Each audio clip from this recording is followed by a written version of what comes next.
On March 12th, 2020, I was in the midst of attending my final and second year in the theater graduate program at Villanova University.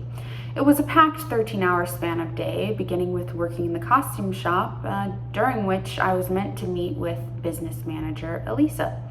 I was going to pick up petty cash for the last event I helped host as one of the community matters leaders in my department. The event was a Valentine's Day breakfast, and it was magical and lovely and everything I could have ever hoped for. During my lunch break, I headed off to a 1:30 orthodontist appointment for a free consultation to get an estimate on how much braces would cost. The estimate was costly and the office was much too clean, so I said I would think about it. I picked up the dry cleaning for the costume shop on my way back to Villanova, and then I got back to work, doing the final touches on all the Merrily costumes. I was off at 4 and then worked on some readings I needed to finish by 5:20 for my financial management class that night. My syllabus from financial management tells me that we were supposed to turn in part 2 of our major project, so I most likely procrastinated the readings in favor of finishing the project and was meant to catch up an hour before class. We were discussing fiscal condition testing and benchmarking, a fancy way of saying, is this nonprofit doing well or not? And how do we measure that financially, consistently, so we know that what good or bad is, and especially when a company is so specific and hard to compare. And well, I remember that we had all heard some news about COVID-19 that morning and we were playing it by ear. My professor's tone in financial management had been solemn and filled with rage as he mentioned being forced to come into class despite the clear warnings from other countries that we should quarantine immediately. I didn't really know what was going on. None of us did, so I kept my head down and went with the flow. Even at rehearsal, I didn't quite grasp the magnitude of the situation. My class lasted until 7:20, and then after a short dinner, I was off to Merrily rehearsal. Merrily being Merrily We Roll Along, a musical by Stephen Sondheim. Thinking back to my habits then and the lack of time, I most likely stopped by the student cafe across from the theater building and grabbed a large order of sweet potato fries as my dinner. Our rehearsal officially began at 8 p.m. and that night we were called for a complete run-through of the show, focusing on scene changes as we had particularly difficult stairs to roll around during transitions. I remember my friend had been missing rehearsals and returned that night with a very pink-colored eye, claiming an eye infection that was resolved. I was panicked of the news of a potential contagious disease, so I spoke with my acting representative in a very concerned tone, asking if they could reassure me that it was an eye infection and not the very contagious pink eye. My acting representative patiently heard my concerns and verified it was indeed an eye infection and I needed to calm the fuck down. I resolved into my tired, grouchy tech week self as we were scheduled to tech Merrily that weekend and would open Sunday to a hopefully mildly pleased audience. As the end of the night approached, we approached the end of the show, which finishes with a hopeful song about possibilities and endless opportunity. The song, out of context, is very happy, and many use it for graduation ceremonies, hoping to send graduates off with their dreams and wishes still intact. Unfortunately, this show was a story told in reverse, so by the time we got to the last song, it seemed less hopeful and more of a hopeless tragedy that we all knew would never come true, and the question remains, how did we get there from here? How did we lose sight of our dreams? How is it so easy to chase what others want for us rather than the most desperate desires of our hearts? Or are those our desires? What did we really want? Did we know ourselves? Is that still what we want? Or did we want something that wasn't quite what we expected and now it all feels like it's too late to turn around? Either way, it's a very existential show that makes you question your life choices. It was already a sentimental night, as this would be our last show rehearsed and performed in Vasey Hall. Now, if you're not familiar with Vasey, it was an ancient relic packed with Villanova theater history, and it would no longer be used because the brand new Performing Arts Center was finished and ready for next season. Not quite a thrust, Vasey's highly intimate proscenium with some people on either side provided a challenging space for many actors and directors alike. But Vasey granted graduates with the peace of mind that if they could work there, they could work pretty much anywhere. Because most of our production team, students, and professors had worked in the space for many years, some professors even being previous students, there was a heavy weight in the air throughout the entire show process. In addition to being the last show in Vasey Hall, it would be the last show for second years like myself who would graduate in May. And for some, that meant it could be their last show they ever performed in, or the last time they'd ever work with that specific group of people. And after 2 years of building an everlasting community, completing the program would sever our bonds into Marco Polos and Snapchats and well-intentioned Instagram posts and alumni Facebook groups that sometimes bring more sorrow than opportunity. So there we were, rehearsal time running out, the show running out, with the entire ensemble on stage. We were all looking at the stars. In the show, we were meant to be in our pajamas on various rooftops looking at Sputnik, or was it Sputnik?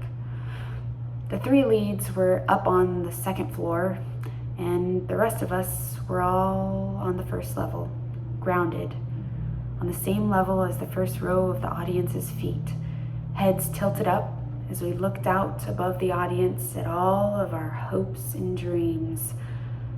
I like to use this moment to be in what my directing professor would call soft focus, taking in my full field of vision, observing our perfect formation on stage, taking in the energy of each person who was in the zone as our breaths and heartbeats synchronized and we all tried to capture this moment, staring out at the walls of Vasey Theater, at the audience, at the professors and students wiping their eyes, at the singers stifling their cries, at every audience member that had ever sat there, at every professor who had ever taught there, at every student orientation, at every cast, at every certification, representation, presentation, preview night, speakers night, blocking rehearsal, strike, build, focus, every genie, every lift, every catwalk, every ladder, every hammer, every drill, every hard hat, every paint drop, every misstep, every line,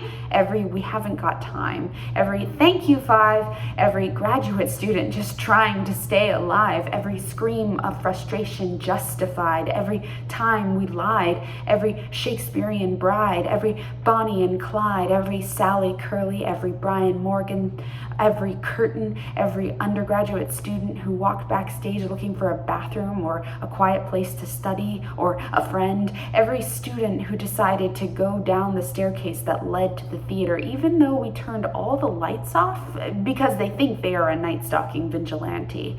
Every time we slammed into the mattress strapped up against the brick wall that is our stage right exit, every time we went up and down that ramp, every time we had to use the same bathroom as the audience, the tile floors, the black curtains getting stuck indoors, the backstage heaters, the pipes covered in white gaff tape with the names of previous actors, the blue lockers that no one ever owned, the green room that wasn't really green, the large show posters that haunted the walls, the well-worn microwave, the SM kit, the pumpkin spice JoJo's, the electrical outlet right by the water jug that always overflowed, the giant industrial sewing machine dust-laden in the men's dressing room, the air conditioner unit in the window turning our dressing room into an ice chest, the heated lights, the LED candles, the corsets, the girdles, the hairspray, the curling irons, the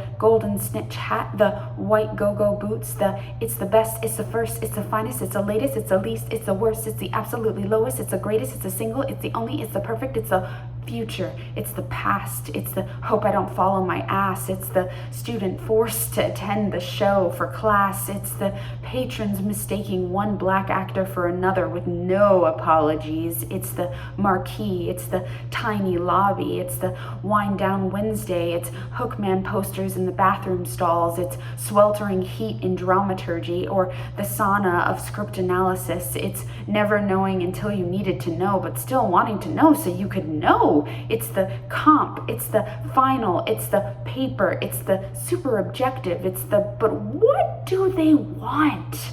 It's the evidence, it's the dry erase board, it's the on a scale of French to German, it's the German on the streets, French in the sheets, it's the ensemble will know when to stop, it's the flocking, it's the, but what classes do I actually need to finish my certificate in nonprofit management, and when are they offered? And why don't I get the emails everyone else does, and Google Docs, and movie nights, and writing Christmas cards, and cutting snowflakes, and being part of the packing but not the move? It's the bitter taste of jealousy and insecurity and comparison and isolation and community. It's the graduate study lounge no one used to go to. It's the library. It's trying to prove something you already proved by getting in the door. It's you can relax now. It's just breathe. It's just keep swimming. Just keep swimming. It's, oh, but don't use the word just, because Valerie hates that.